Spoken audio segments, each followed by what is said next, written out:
And that was such a beautiful awakening for me because I'm an optimist. Let me tell you, we do have a future more prosperous and worth having than ever before, not only for us, but all animals. We have that to look forward to. And while we achieve that, we have a lot of sorting out to do. That this is not an environmental crisis we're experiencing. All right, this is a spiritual crisis. Welcome to the Enchanted Earth podcast, where you will hear stories of nature with the power to transform our lives. These sacred stories are begging to be shared now. So listen in as my guest today shares one of their own. Welcome, everybody. You're going to have such a treat today with Gordon Hempton. And let me tell you a little bit about Gordon. He's an acoustic ecologist that has circled the globe 3 times in pursuit of the Earth's rarest sounds. His sound portraits, which record quickly vanishing natural soundscapes, have been featured in People magazine and a national PBS television documentary, Vanishing Dawn Chorus, which earned him an Emmy. So welcome, Gordon. Oh, thank you, Maureen. Hello. Yeah, thank you. It's good to be here. Yeah, so our conversation was probably a couple of years ago for my book, which you are in my book. And I have been so very honored and grateful to have had several other conversations with you, just kind of talking about our nature connectedness and our need to kind of come back to the mother in our, I guess, evolutionary times that we're going through on this planet. And yeah, it's of course quite a challenge when you consider that scientists have told us that we're genetically unchanged as a global population for the last 35,000 years, and some argue 60,000 years ago. But oh my gosh, I mean, like the only thing I can see in my environment out the window, which overlooks Elliott Bay, that could have existed that long ago that has any relevance to my senses, which were evolving then, would be, well, certainly the green leaves, the trees, the plants, the water, the sky. And aren't those sources of inspiration even today? If we have that opportunity to put our feet in the soil and just remind us of who we are and where we really come from. But I remember years ago, not too long ago, when my son graduated from the University of Washington in computer sciences and immediately got a job. And I visited him in his office bringing a plant. And my one piece of advice to him was, I would not work in a place where a plant cannot live. Now, he didn't have a window, okay? He did have lights. His plant died, of course, and I'm not sure whether it's my advice that caused him to leave and strike out on his own, but we need to remind ourselves almost several times a day, certainly, but almost at every moment, our deep and unseverable connection with nature. I know some of us feel disconnected, desperate, depressed, anxious, stressed out, the whole thing. 25%, I think, of adults in the United States are under some kind of medication to treat one of those symptoms or more. And so, but this is my favorite thing to do, and let's do it together. Okay? Now, to relax, because it's always good to relax. Why not? And we become better listeners when we relax. The ears have just the smallest bones and muscles in the body. Take a deep breath in.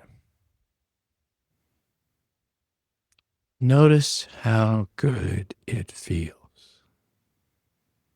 And when we breathe out, that feels good too. The air we breathe is a gift from the plants, the diatoms, and other beings that create the oxygen for us. And what we breathe out is exactly what they need to, right? That connection of feeling good, the pleasure that breathing in and breathing out is a constant reminder to me how great it is to be alive, almost under any circumstances, right? Almost under any, and of course, we're trying to improve those circumstances. But the good news is we are always connected when we take the time to remind ourselves of that. Yeah. Yes. I know you did that with me the last time we were talking, and I just thought, how brilliant. I mean, that is the breath. It all, that is what is unseverable. And it goes beyond just that exchange between plants and animals, right? But when you consider that these molecules, this O2 and all these, the elements, I've often wondered, since the atmosphere is so thin, right? And there really isn't as much atmosphere as it appears to be from looking up at the sky. It really is quite thin. Astronauts, they exclaim after launch, how quickly they're in outer space. That was a big surprise, right? So I think over the history of the last billion years of life, when I breathe in, I think, how many other creatures have also breathed the same air? We share the same breath, right? Share the same breath. Mm-hmm. Yeah. Maybe a few dinosaurs even tossed in there, huh? Oh, yeah. Dinosaur breath. Well, it smells good. Yeah, and lots of plant. Yeah. Yeah. Lots of plant to that one. Yeah. Mm-hmm. Oh, that's incredible. Now, I don't know if you want to segue into your work with sound, but yes. But there's some pretty interesting tidbits about our listening, our sound, sure, hearing sense. Yeah. Well, certainly, I think that sound is fundamental. I don't want to get on a historical rant here, what's happened to our culture, but if you allow me to indulge for just a couple of minutes here, I'll try to tell it quickly so we can get to the most important part of all this, is how informative and meaningful sound can be to our lives if we listen. But I've noticed in the literature, reviewing the literature during the rapid expansion of the Industrial Revolution, all right, which was, the Industrial Revolution really had its seeds in the earlier than the 1800s. It's the 1800s that literature becomes, Mark Twain, for example, sometimes referred to as the father of realism in literature, which means instead of writing the King's English, that he wrote how people actually spoke. And that gives us a window for the first time into that moment in history, the way people talked. And they observed all the senses were written about, that we lived before the Industrial Revolution in a way of sensory balance. We have our eyes, our ears, our sense of taste and smell and touch for very good reasons, to inform us about the world around us. And for thousands of years, that was enough information that apparently we could survive and we have this conversation today. But it's during the Industrial Revolution that there's a series of technological events. One is that the printing press became so efficient that even newspapers, daily, written material could be distributed. We had, and of course, that was visual information that had display ads. For the first time, however, while mirrors did exist prior, the common person, if they had a mirror at all, could only afford a small hand mirror that was treasured. But for the first time, we actually had wall mirrors and mirrors in bathrooms that were mounted because they were so more affordable. All right. So you could look at yourself. When I go down to the Amazon, I go for weeks at a time that I don't even see myself, and it feels so good, With the listening experience, I practically I feel like that. invisible. Yeah, I do too. And then we had compulsory child education. So literature then replaced the oral tradition, which had held the history of the common people. And because of all the noise pollution and the lack of child labor laws, entire families most likely had noise-induced hearing loss. And the importance then in this flourishing of the visual world in new ways for the first time, and the impairment not only of the hearing, but the ability to listen. Okay, and we can talk more about that later. That impacted our culture, and almost, it seems like within a matter of 50 to 60 years, our culture is converted to a sight-dominated culture. Now, when we read the literature today, even when we attempt to describe sounds, they're so impoverished compared to the elaborate sound descriptions that John Muir, who wrote the same time as Mark Twain, and Mark Twain's descriptions of sound are not only right on, but scientifically correct. The time of the thunder in the Mississippi Valley matches the time of day for that particular geographic location, and that's how he plots the progress of Jim and Huck down the river. All right, but we overlook all of that sonic presence as well as, and the fish do smell pretty rank, the sense of smell, the flowers, the everything going on in a sensory balance conveyance of the story. Today, we tend to, seeing is believing. We no longer talk about sound ideas, a sound to plan, right?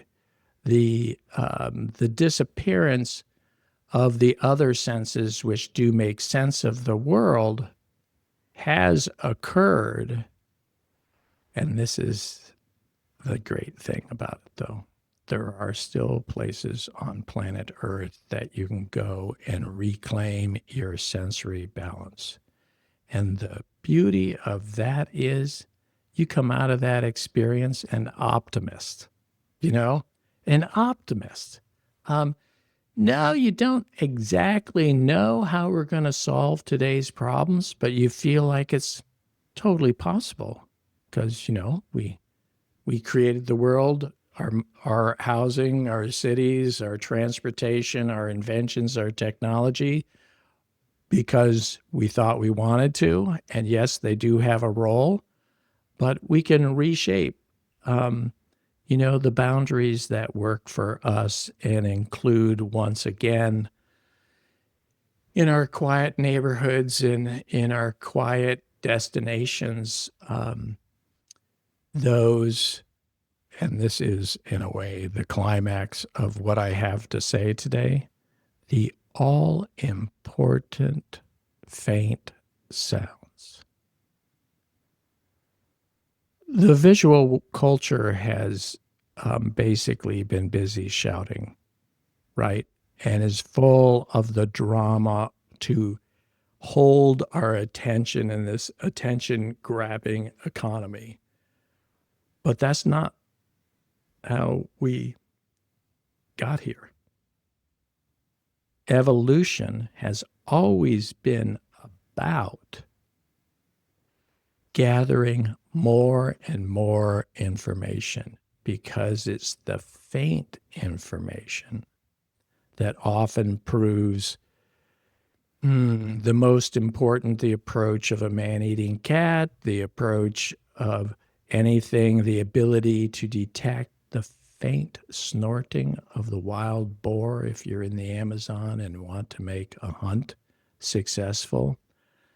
The ability for ever more sensitive hearing is the same as saying the ability for your area of awareness to expand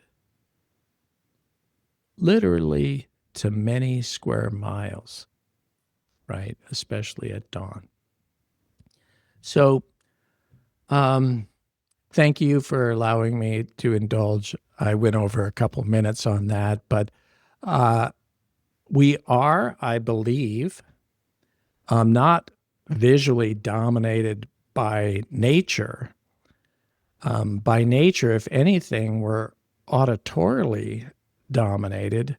And that's the reason why we don't have the, coverings of the ear like we have coverings of the eye. And that's the reason why we don't hear in one direction like the eyes only see in one direction and only when there's enough light.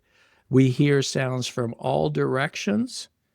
And that's what alerts us to then engage the other senses to gather more information if we choose, or get the hell out of there, right? Yeah. So sound is all important, but just because you think you're listening, because, okay, let me see if sound's important. Let me sit here and listen. Don't think for a moment as an adult living years, decades, this kind of life that's been visually dominated, that you can override the tricks of the brain to screen out all the background, the unimportant sounds, which turn out to be all important sounds, right? Yeah. So listening is a little bit of a trick. You got to trick the brain. I still have to trick my brain every day. Those bad habits are so ingrained. Yeah. That it was, I guess, so eye-opening for me, very appropriate to say, Yeah. but you know what, Sure. we think of ourselves as just visually dominant, and it's only because we've evolved just so recently with all this technology that Yeah. we see ourselves as We've- visually dominant. Right. We've socially evolved to be visually dominant to compensate for the lack of information that is now present in our noisy environments. The louder, the noisier an environment is, the less informative it is, and the smaller your area of awareness is. So that's, one of my favorite recordings is really of 1,000 square miles in the Kalahari Desert. But that's a whole nother subject. It is humanly possible, by the way, to listen to 1,000 square miles at once with the naked ear. Yeah. Wow. Yeah. It's incredible. Yeah, it is. And an incredible performance too, when you do that, because you're not just listening to one individual's or five individuals, which might appear a little bit random, although there is some separation so they don't step on each other while they're performing.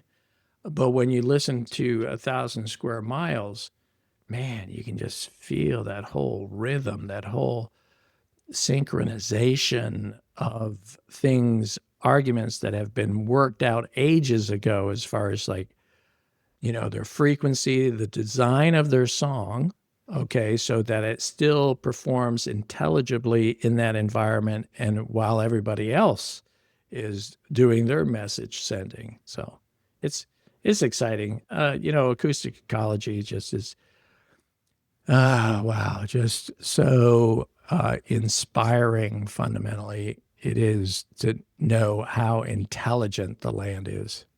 Yeah. There's so many things I want to question you on that come off of that. The first thing that really struck me when you were talking about how sounds are so subtle, that is kind of the way we are able to, when we start listening to the very subtlety of sounds and kind of like opening our ears to that, we're allowing the subtlety of all of the senses into our purview. Because I think so often our deep connection with nature, with trees, with wildlife, with the sun, with water, there's like subtle exchange of information and messages that we often miss because we're at a gross level of Well, taking in our environment. yeah, I think that gross level of thinking in our environment describes it pretty well. I mean, like how much of our day is actually thinking with words? And why think with words? Why think with words? Because our true native language is our feelings. Before there was even a word spoken, let alone the millions of words that exist on the planet today, over 2 million Arabic alone, for example, we had our native language, which was feeling, and feeling is generated as the summary sense of all our senses. All right. So some people might, and children are really tapped into this. They have yet to be hypnotized, the young children, by our culture, and they're still operating in the same mode as our ancestors, and very perceptive, very perceptive. I just have to laugh. Oh gosh, they're so perceptive. Sometimes it's frightening. When you're trying to get them to do something and you realize, they're right. You take a kid on a hiking trail, for example, because you want to show them something, but, everything right there in front of them right now is new. Why go anywhere? We have it here, and that's where you have to yield and agree and get small and look closely at all the textures. Yeah, I think when we use words, and we're using words today as a way of like transferring a general idea of what we feel and all of that, but it's still not the experience itself. And feelings are rooted in experience. So when we talk about being connected to nature, that's just one word. And in a way, we're all talking about something different, perhaps, when we talk about being connected. And then over time, in establishing a relationship, you get a greater sense of whether or not we're talking about the same depth of connection or the same power of change that connection has. And I don't want to miss this because it's a strong point of your book, is that nature is communicating to us all the time. And true callings are made to us. True epiphanies are revealed to us. But there is a saying, I think it was Emerson, that said this: let there be silence so we may hear the whispers of God. Right? And, then I sort of like transferred that into nature whispers while people shout, right? Yeah. Yeah. And when you just stop altogether the talking and the use of the words,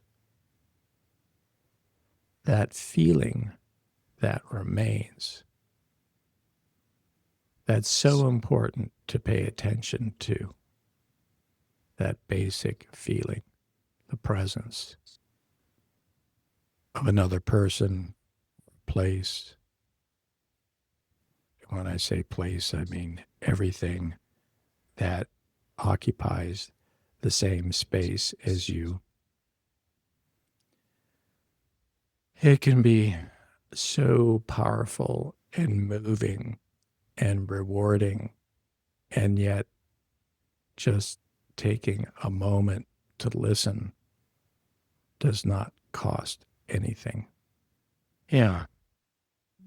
Gordon, I don't know, but in our first conversation, you had mentioned an experience that you had on the Pacific Coast when you were coming back from filming your documentary. Oh, yeah. A And Vanishing Dawn chorus. I, Vanishing Dawn chorus. That was not my first epiphany, but it's certainly been the strongest, most rewarding and life shifting epiphany that I've ever received directly from nature. And if you can believe it, and this goes all the way back to 1990, I'd already spent 9 years on a bicycle as my day job while trying to become the SoundTracker that people know today. And there wasn't any job recording nature sounds. It was just who I was, and I was so hooked on it as a source of information that I couldn't imagine myself doing it. But anyway, I wrote some grants, got some financing, and the goal was to follow sunrise around the planet. So that meant going west, starting in the United States, going west, traveling every continent except Antarctica and recording sunrise, so I could put together this global concert that continues to sweep this planet today. And the songs of well, here, certainly as spring has now arrived, we get to hear it as it begins to build on the solar powered jukebox, getting more sunlight, getting more volume to the dawn chorus, and wake to this, what we literally hear as music. And that's a whole nother story. Why do we hear it as music? And well, I'd never even been out of the country before. And so each place that I visited had quite an adventure in itself, because I was going to the most remote, wild places I could find. And then when I arrived back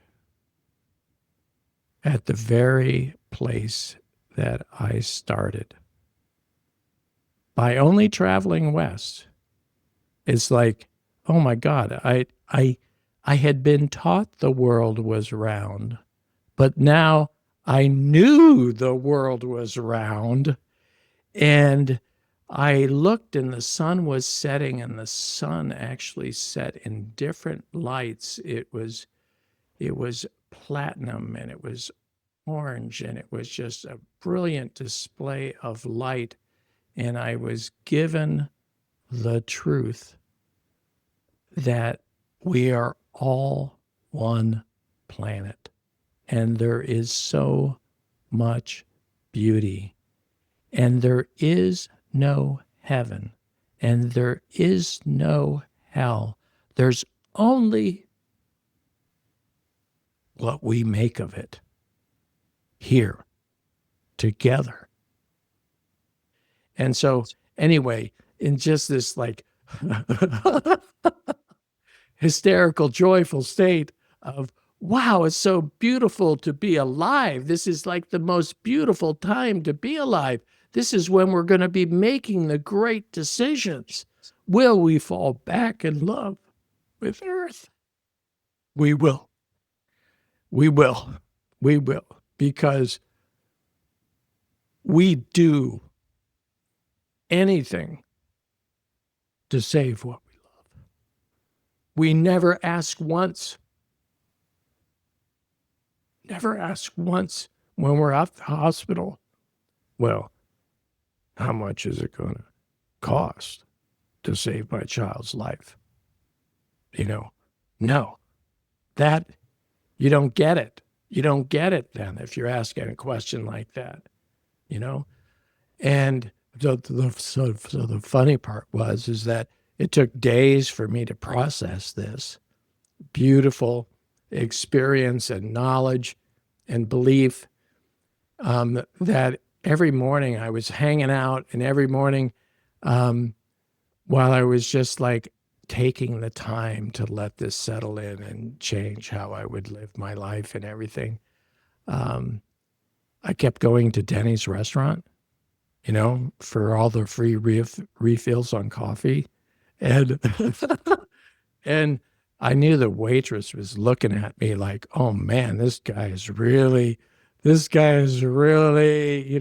had struggling with a breakup or something like that. And it wasn't at all. I had just fallen in love, right? And it took some while. So, but I never would have had, I think, that epiphany, that particular epiphany, had I not been able to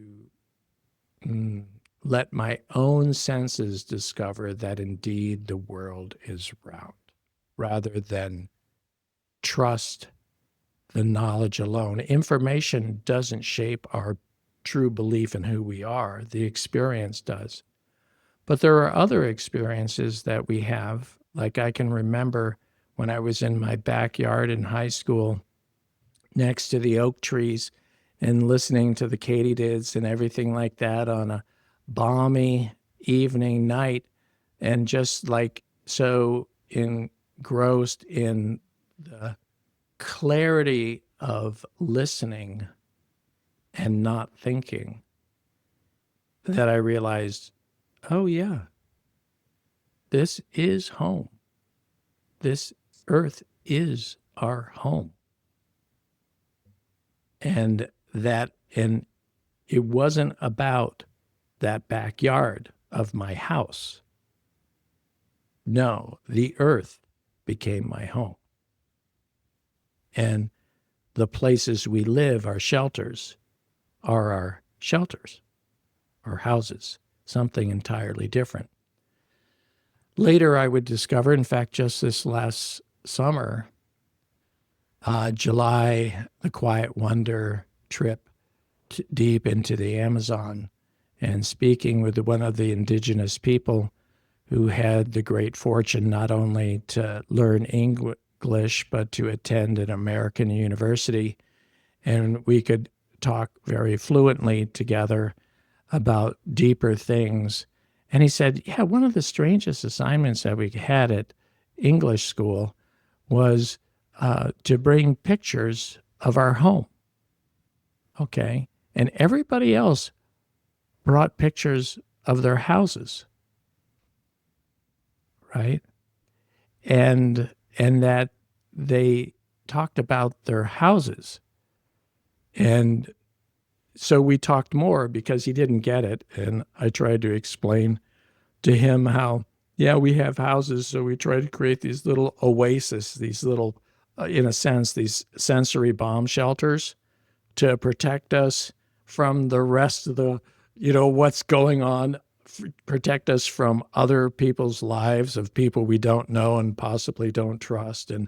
And how, and then he shared how he has multiple shelters at his home, Zabalo River Wilderness Quiet Park. And And he said there's one place in particular that he goes when he has troubles, just to be. And and I said, really? Will you point it out to me? And so on our way up the river, he said, right here. And I said, oh, you mean right here, not just the Zabalo River, this bend. You mean right here at this tree. And he goes, yep. And I said, oh, okay.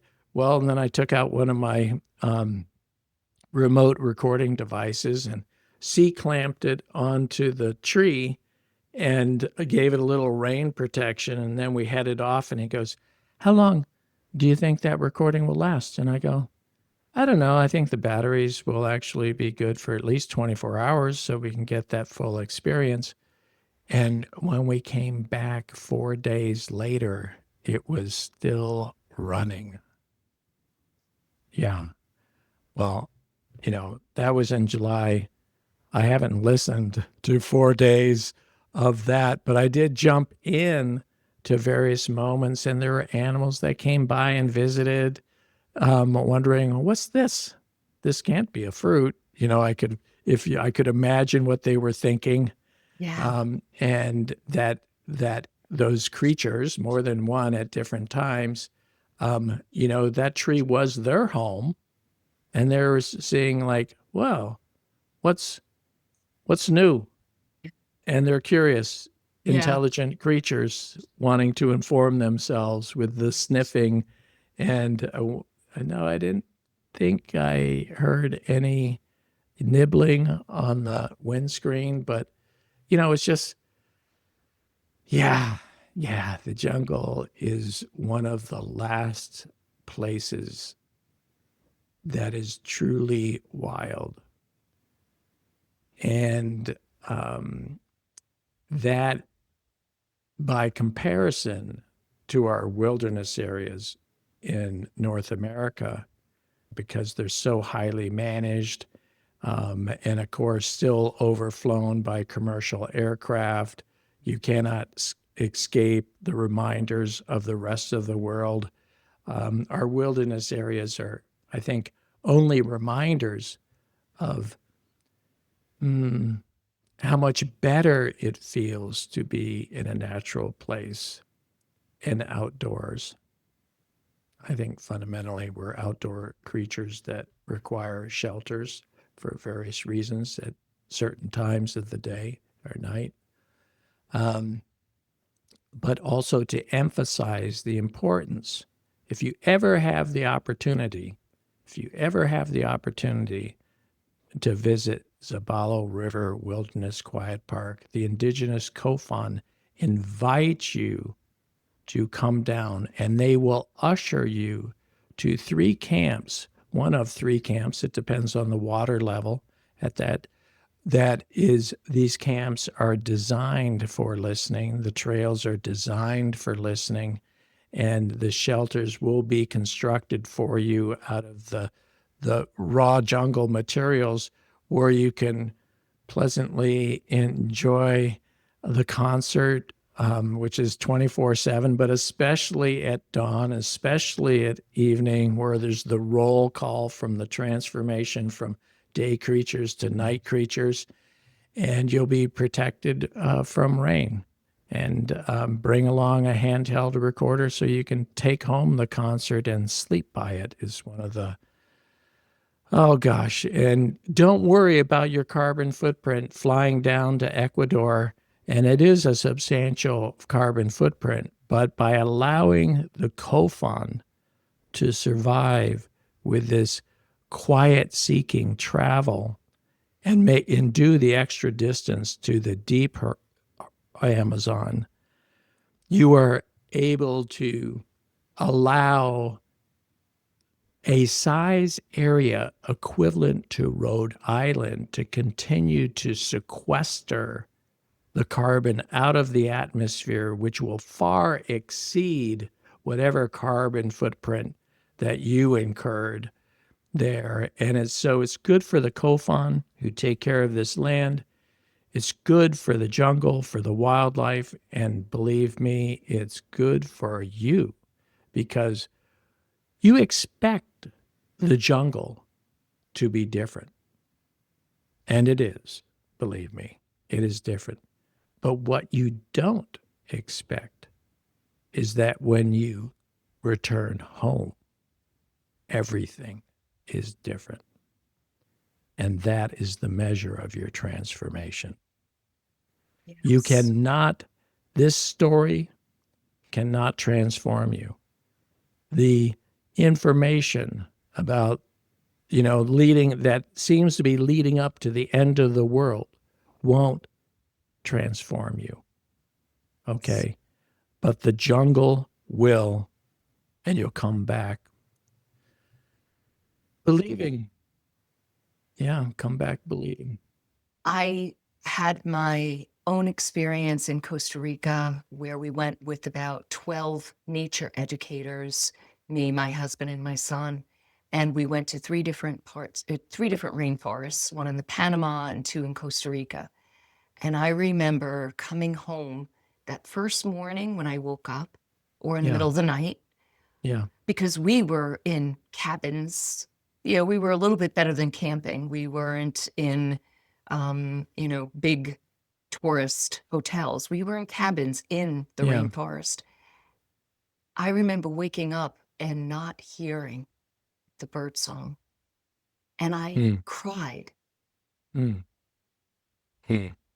because I realized what I was missing. Yeah, well, that, as unpleasant as that experience is an important experience to have, because even that is information that helps to guide you on your way.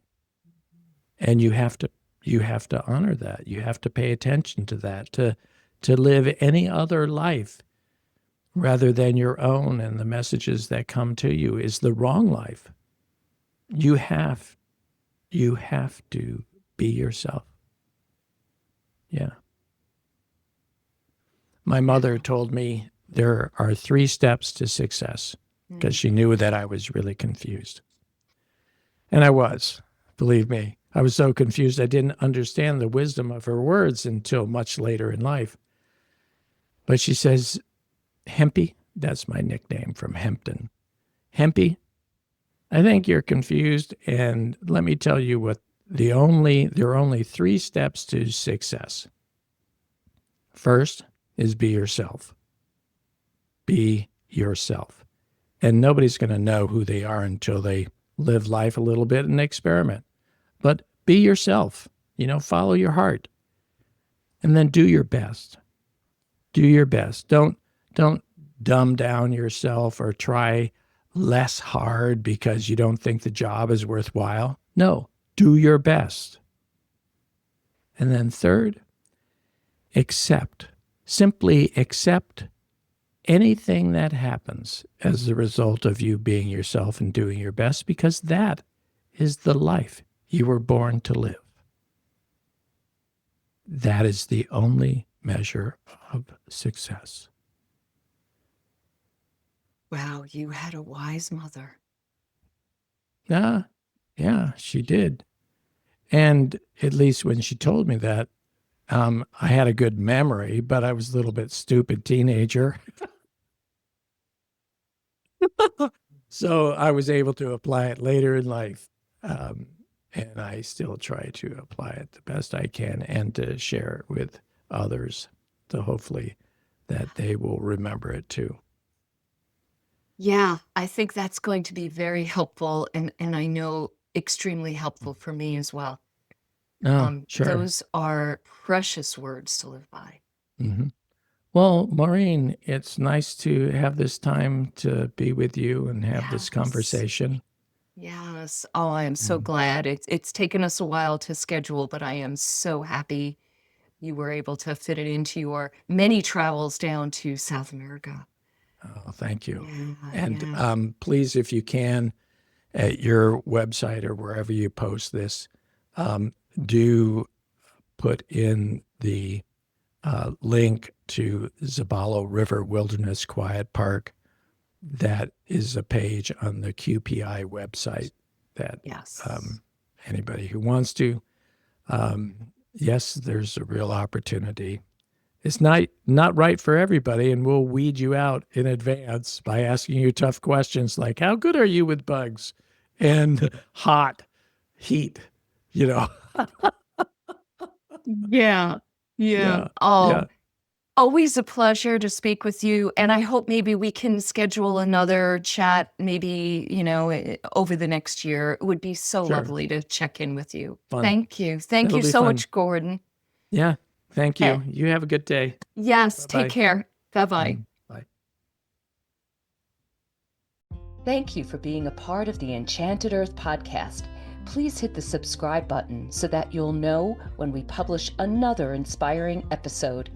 Check out my book, The Enchanted Earth, available wherever online books are sold.